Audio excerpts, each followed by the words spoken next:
I'm going to get right to it and introduce the cast. So, Right on. if you please save your applause for the end, I'll bring in the whole gang. Rachel Nichols, Victor Webster, Eric Knudsen, Alexa Doyle, Olivia Peterson, Stephen Lobo, Amari, Jen Spence, Roger Cross, and that's it.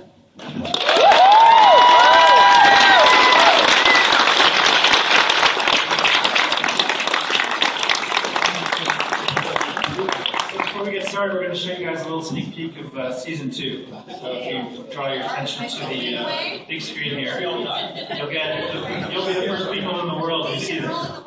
The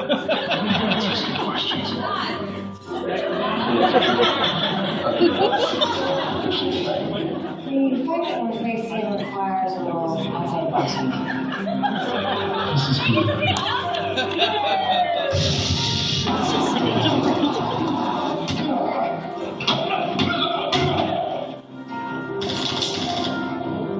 It's not too late to reconsider. You made my bed. I like lying in it.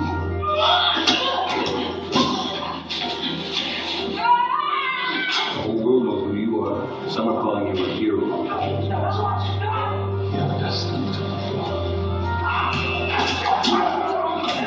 I'm a stranded time traveler from the year 2077. Using technology that hasn't even been invented yet. That's bullshit. So is there anything else you'd like to talk about? Yes.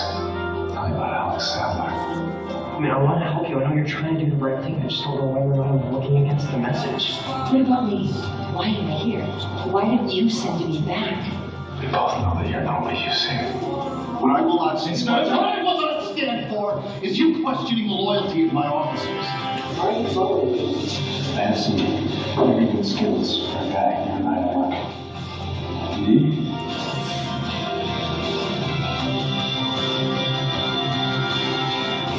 You look very pretty, Jeff.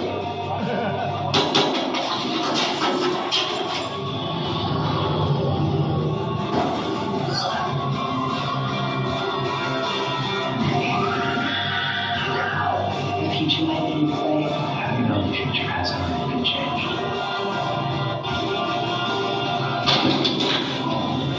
I'm going to go home to my family. I want the great to fail, and I will do everything to ensure that happens. Are you sure there wasn't some light that you can shed on this, Carlos? You sure you don't have some questions of your own?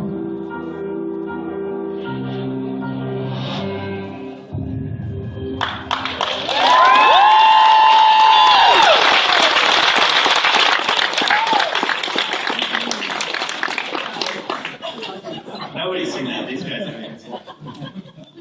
Well, thanks very much for showing up and for being supporting Continuum. As you guys know, it's going to be back on Sunday night.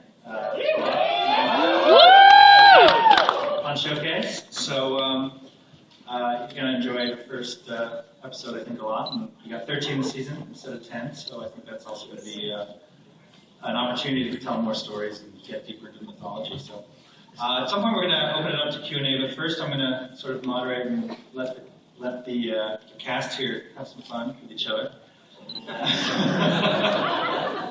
And I asked them earlier in this week if they wanted to ask a question of any of their fellow castmates. So I think I'll start with that, and I'll start with Roger. Because he's a real shit disturber. I didn't get that memo. You can pass it along if you want. Okay, no, how's this? I can't even talk about it. No. Omari, what about that selfie you took this morning? What was the comment about? Oh, selfie. Yeah. I can comment on that. So, for the record, I'm Amari Newton. And I'm Roger Cross. This is Roger Cross. In case, there'll be some confusion. The glasses are the first clue. There's been some confusion. Tell the story about the Twitter. Well, I took a selfie today. And again, the first clue that a selfie is not a selfie is when the person that you're taking a picture of is perfectly framed. It was like there, and I wrote selfie. It was a picture of Marty Cross. And the only comment was, looking good. So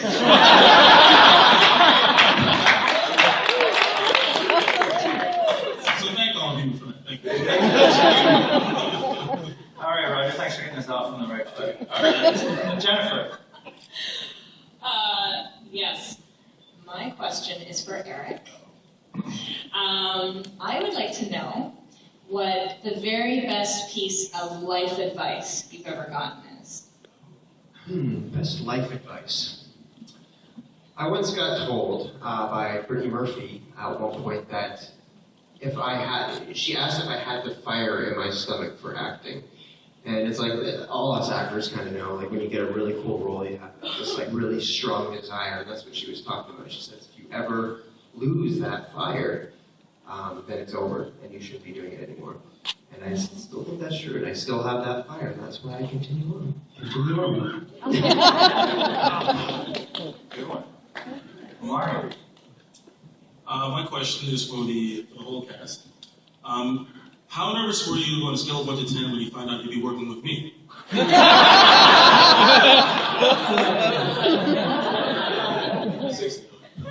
okay. A question for Rachel. A serious question, Rachel. So you seem to play a lot of badass, actiony type of women. How did you fall into this type? I think I got pretty lucky. It started with Alias. That was my first sort of action-oriented role, and my first fight sequence ever was on an oil rig dressed as a Russian hooker in a red wig off the coast of Santa Barbara. And so when you start there, you really kind of want more of it. Call me crazy. And I really started to enjoy it. And then the roles between whether it's G.I. Joe or Conan or playing Kira in Continuum, I kind of gravitated toward that strong female role, and I love it because when you see a fight scene come together and you see yourself kicking ass. For the record, I don't think I could fight in real life, so let's just lay that out there, but I can look good doing it on film. So that's very fun. Thanks. Steven.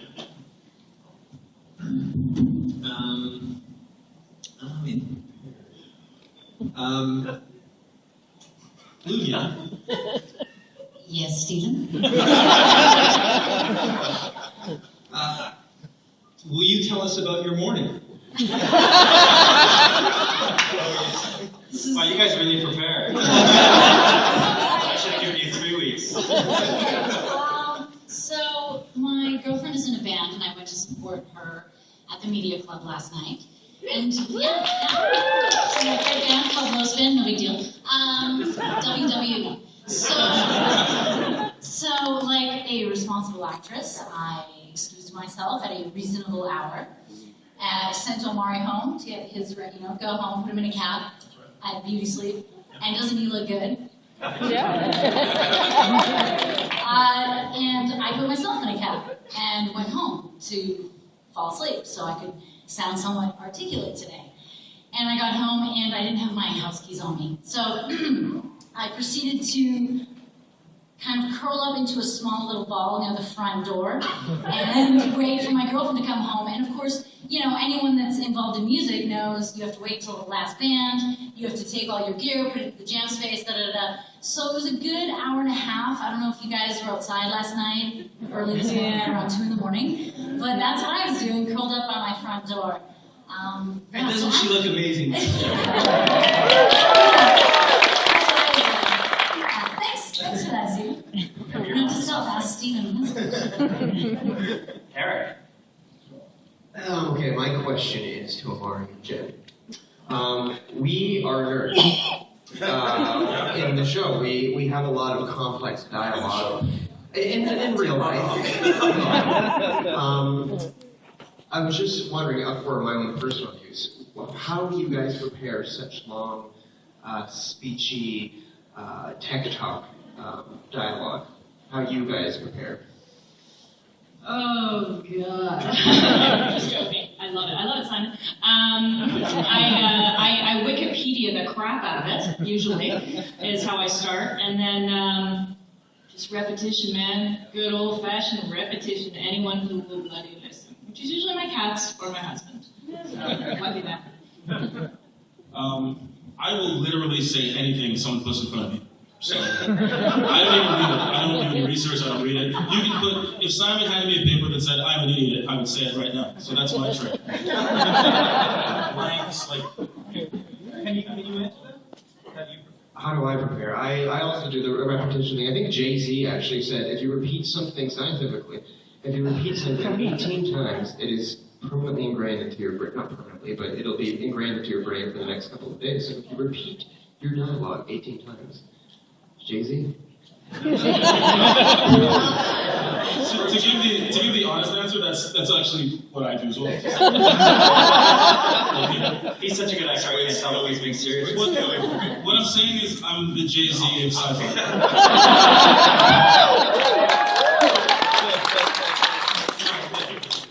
Rachel.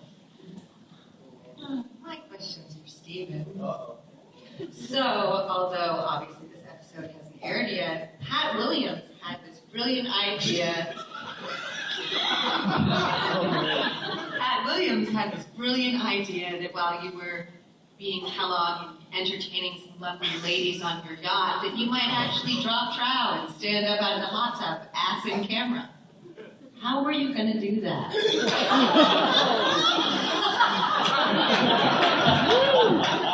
Sweating just thinking about it.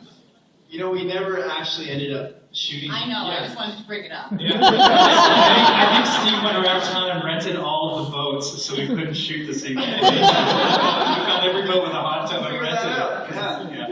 Yeah. How was I going to do that? Yeah. Oh, God. I remember having a conversation with the wardrobe, like, on the wardrobe truck, going, what can we do here? How can you help me out on this? It's called a sock. Yeah. And then, I guess the night we went, I'm mentally preparing for like, okay, do this, that, it's part of the job. It's going to be good for the character too. It's wacky. And then at the last minute, they couldn't get the boat. I was like, All right, Victor. Let's see.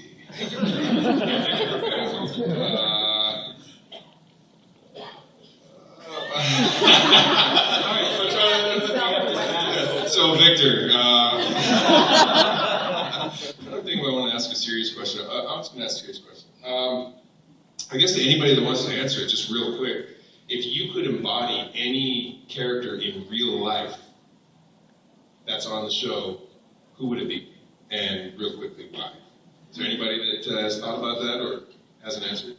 I want to be Kellogg. Why? He's really rich. Anybody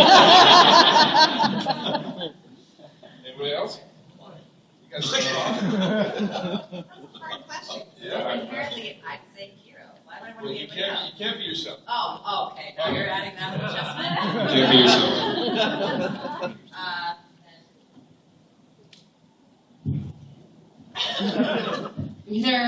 Either Garza or Sonia, because they're both badass.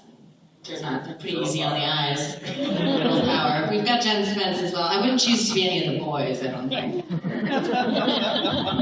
I would also choose to be any of the women on the show.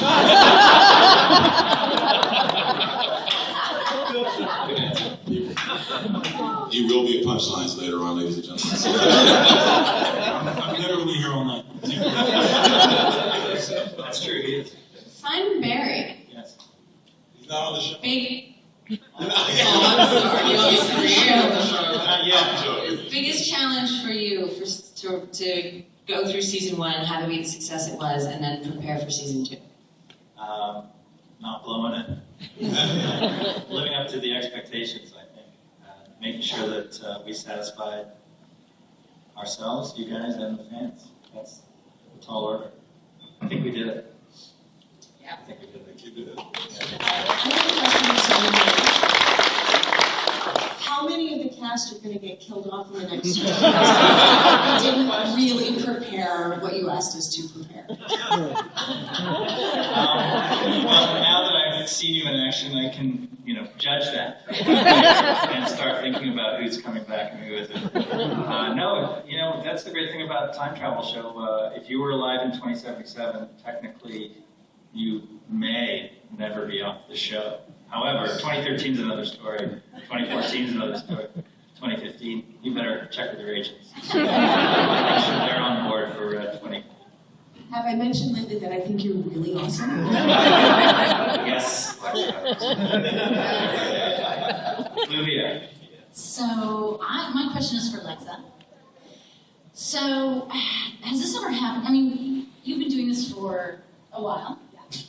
Has this ever happened to you where you're watching some of your work and you go, oh, balls, because I was trying to think of an appropriate swear word. I think balls is balls okay? Yeah, balls. Oh, balls. We say that all the time. I do.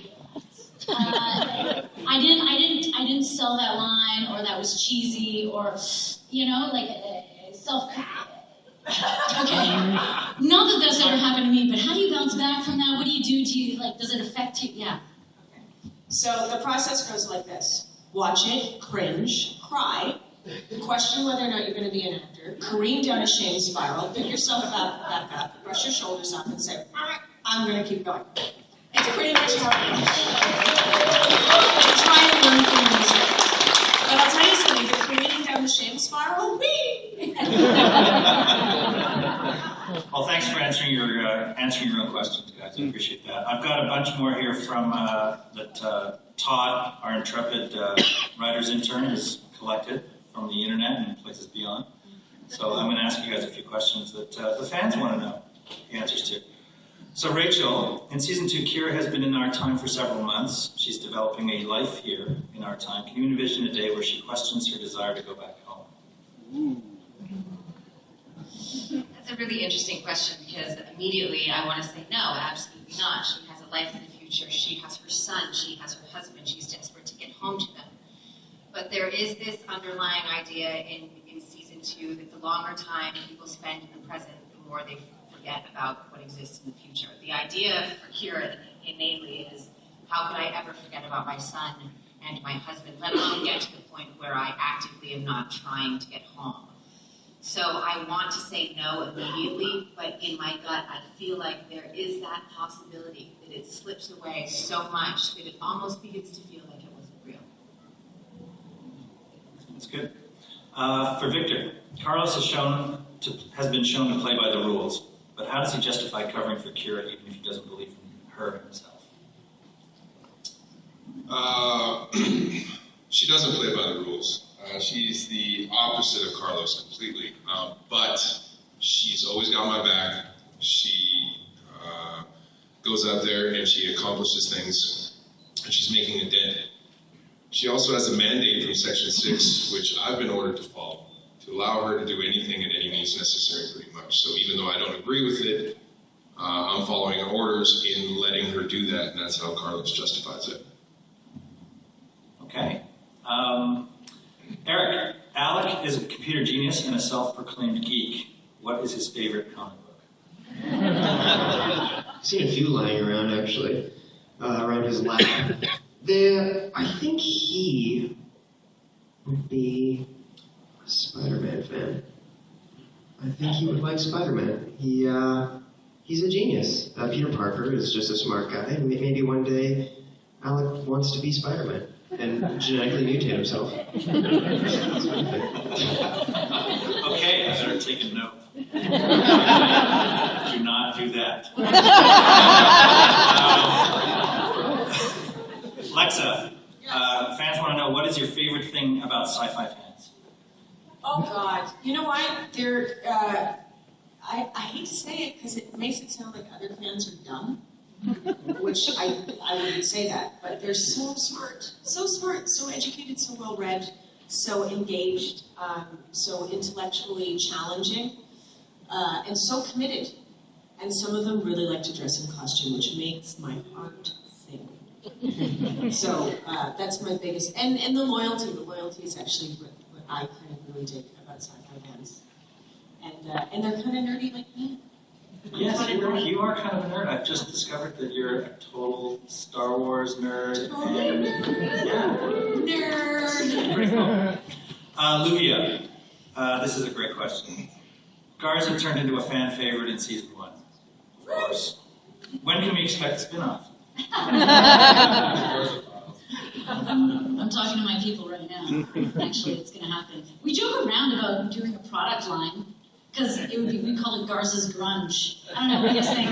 Yeah? Would you throw some? Yeah? Okay. It can happen. It can happen. Yes, there are many marketing opportunities there. Steven, Kellogg is one of those lovable rogues the audience loves to hate. As an actor, what are the challenges of playing a character who sees the world in shades of gray? Well, you don't have to. I'm not really concerned about when I'm playing him. I'm not going. It's freeing because I don't have to worry about whether or not the audience loves or hates me because they both work. So it's fun. It's freeing. There's the parameters which he could, his moral parameters and boundaries are quite broad. So there's a lot available. Frees you up. It's more choices. It's more fun to be. Amari, Lucas is cocky when it comes to science, but timid against physical opponents.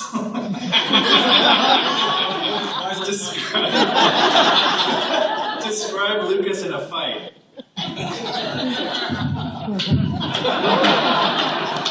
Gangster.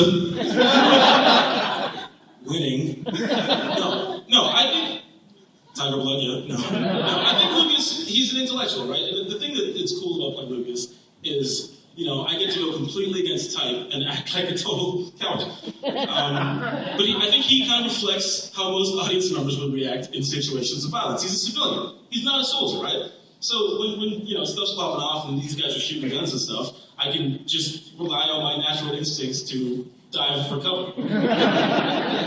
That's a question. You'd be dirty. I thought you would be dirty. Well, I think if he was pushed, he would smack you with his MacBook Pro. Sacrifice them. Yeah, he would sacrifice them. All right, good. That one I will write. Jennifer, Benny is kind of the VPD's version of Alec, a smart, geeky tech nerd. Are you a nerd in real life? Absolutely. I am in the sense that, I'm just kind of a straight-laced, kind of like a geek. Like, my husband all the time is just like, God, what a nerd. I'm part of a book club, I do those kind of, but yet I don't know how to operate my computer properly. That is where I do differ from Betty quite a lot. So minus the tech stuff. Nerd fail. Minus the tech stuff, I'm a nerd. And, I'm always like, oh, where are my glasses?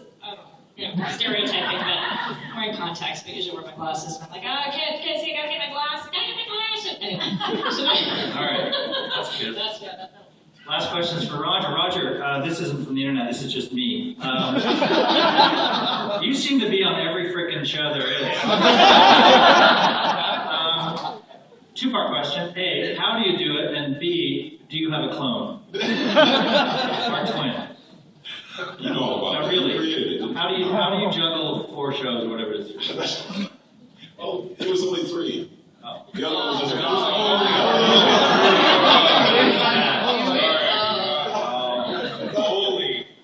lot of work and very supportive household, and I had to ask permission from my significant other, and she says, "Okay, go ahead." When the mother popped up, and just study, like he says, by rote. Do it as much as you can, and the nights you can't, you just go to sleep and hope for the best the next day. Are you popular, Roger?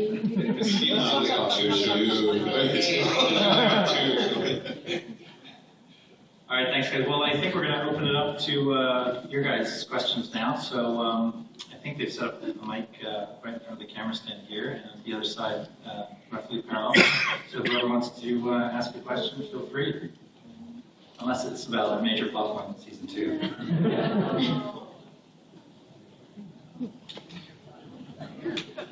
Go ahead. Hi. I have 2 questions. One is, may I please have your hats again this year? And the other is, but as a role of this episode, which was your favorite?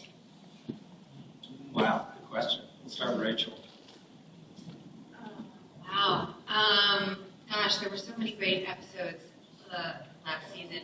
I do have to say, episodes 1 and episodes 2 we shot together, and John Cassar directed them, and he's brilliant and lovely. And to set up a show that is so intricate and is so complicated and has so many moving parts and such interesting storylines and is so complex. The first 2 episodes of last season I thought were so well done because you have to get an audience in and you have to explain a lot, and a lot happens in those 2 episodes to really set up everything that we did for the rest of season 1 and now in season 2. So I would have to say a combination of those 2. Cool. And yeah, I think there are new hats this season. In fact, we have some set aside for you guys here. Not all of you, of course. Just certain ones. But we'll get to that at the end of the panel. Thank you. No problem. Go ahead. Oh, sorry. One of the things I love about Continuum is that it takes place in Vancouver. You're not only shot in Vancouver, but it's a very Canadian-based show.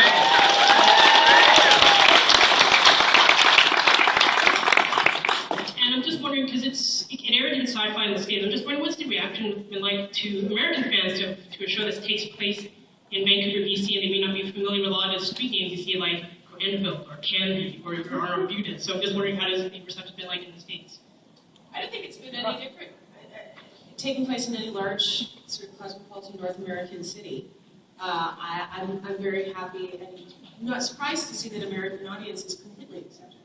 I don't know. I haven't seen any kind of really because we're not that unfamiliar. If the show is good, it doesn't matter where it's at. Exactly. The Victor said storytelling that earlier today. Yeah, totally. We really wanted to set it in Abbotsford, but the network maybe the spin-off. Yes. Hi, this is a question for each of you. Sorry, can you speak up a little? Sorry. This is a question for each of you. I was wondering what was your favorite show, sci-fi show growing up, and what is your favorite sci-fi show now? Well, let's just run across the board. Roger. I remember this show when I was a kid in Jamaica, Logan's Run. Yeah. I was like, way back. When I get my 3 years back, Mother. When I get my 3 years back. That was the show that I loved. And now, Continuum. A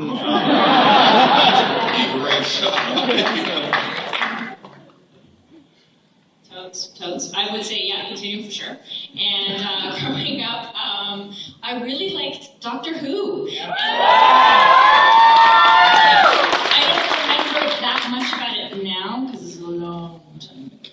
But Tom Baker was my favorite. I gotta go with Star Trek Next Generation. Jordy was my man. I feel like I'm carrying on the black sci-fi nerd legacy. And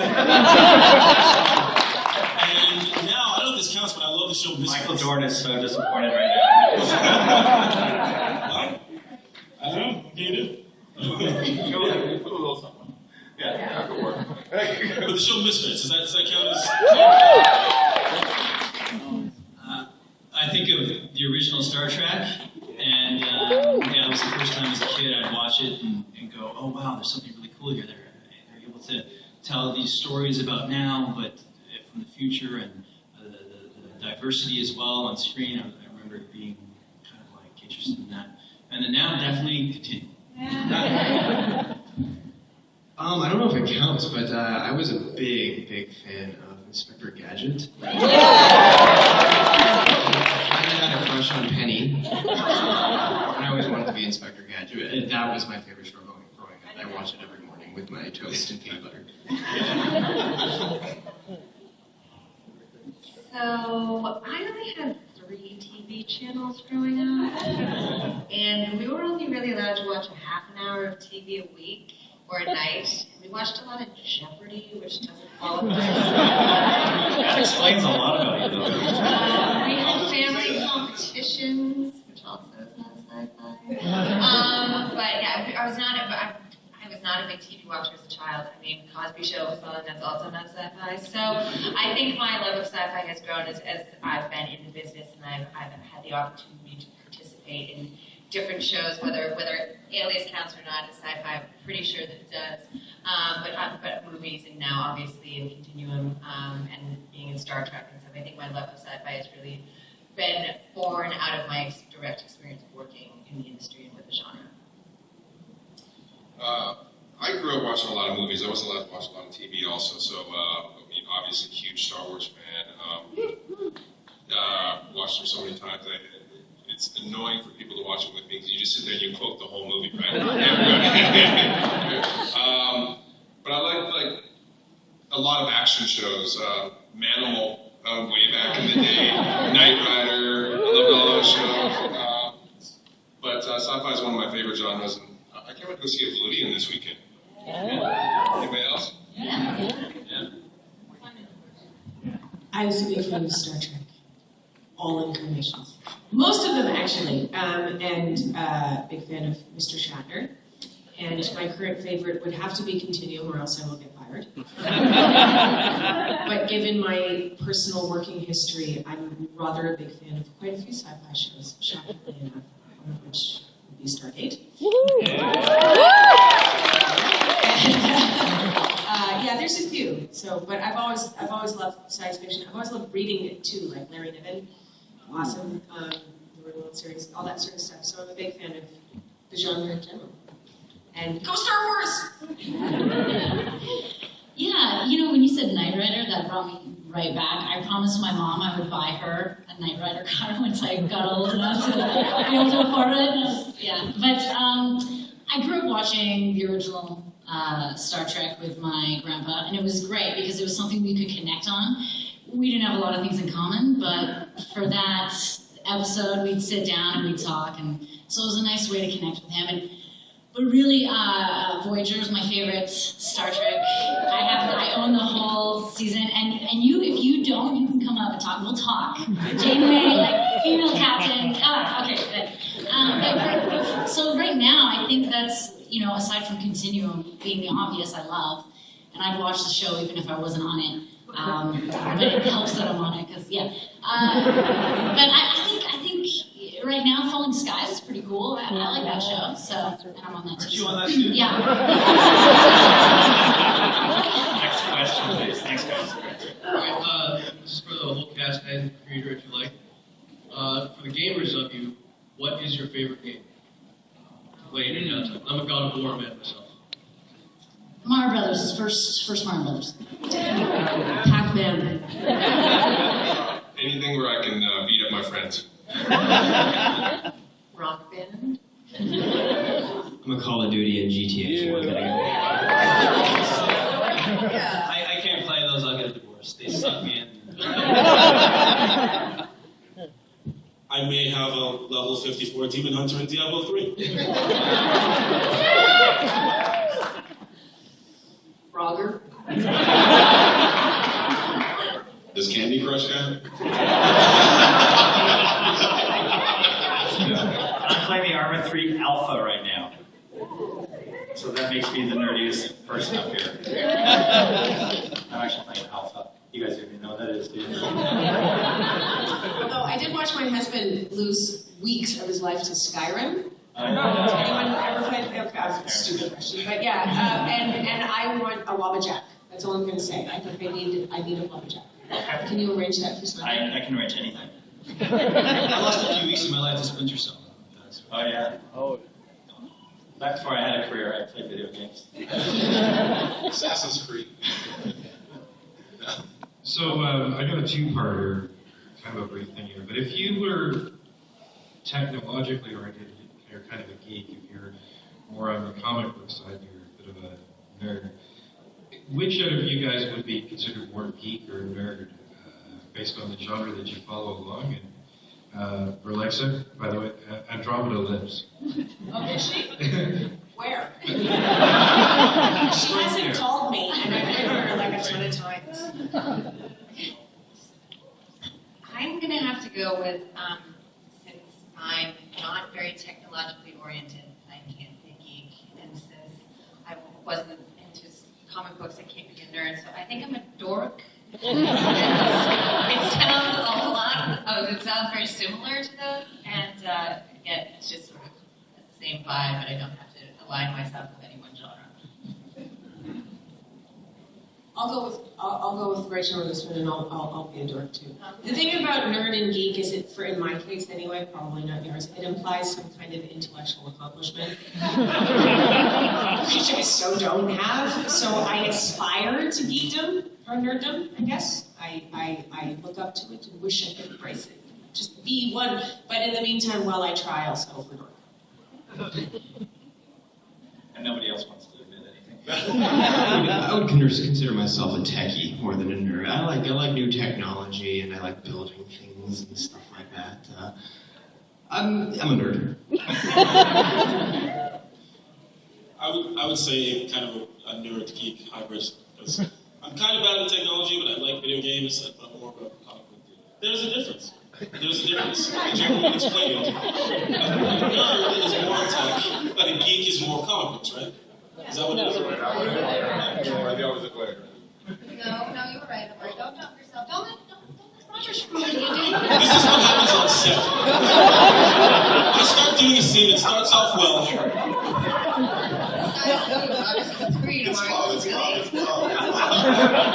I can't defend you from this side of the table, Mari. So usually I'm there to help out, but I'm way over here. All right, we only have time for 2 more questions, so we'll do one here and one on the other side. Go ahead. So this question is for Lexa. The relationship that your character has with Tony Amendola's character seems to be like, a very close relationship. And I was wondering, did you That's one. Get your head out of the gutter right across. Did you two prepare her beforehand in order to kind of create that bond before, or I had worked with Tony a little bit on Stargate and knew him through my husband, and I think everybody out here who's worked with Tony can agree. He is probably one of the most talented actors alive. And it's funny because, you look at films and you see these incredibly talented actors that win awards and all this other sort of stuff. Tony could easily hold his own with any of them. That's how unbelievably talented his man is. So in terms of bonding with Tony, it's very easy to do because he's such an open, loving, and generous person, which also makes it easy for me as Sonia to really care about what he's saying and what he's doing, and frankly buy whatever he's selling, because Tony can do it. And so, yeah, I have a great love of Tony Amendola. Thank you. And we'll have one more question, then we're going to show you the first 5 minutes of episode 1 for season 2. Go ahead, young man. I have a question for all the cast. I was wondering, out of all of you, who do you think would switch sides? Great question, by the way. Carlos, for sure. He was changing sides like you got no, but yeah, you're going to change sides. Totally. I say Kira. Welcome to the dark side. Oh, really? Are you her father too?